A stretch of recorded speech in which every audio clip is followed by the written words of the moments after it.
I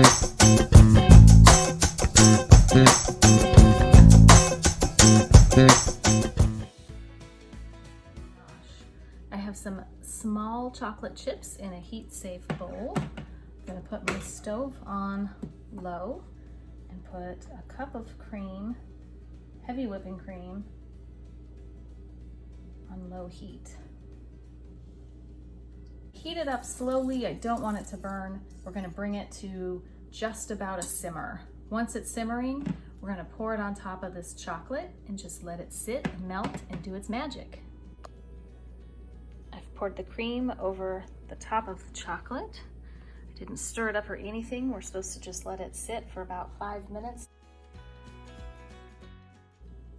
So I'm just gonna use this whisk.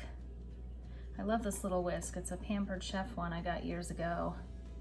I'm gonna stir it up, whisk it real good. So I am really happy with how this turned out.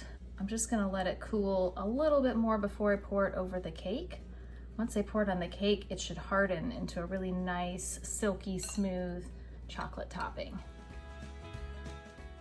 This chocolate has cooled off a bit. It's still pretty runny, but I'm gonna use this handy spoon that came with a rice cooker to just gently spoon this chocolate right on top of the cake. Going pretty slow, it's pretty thin, it's pretty runny.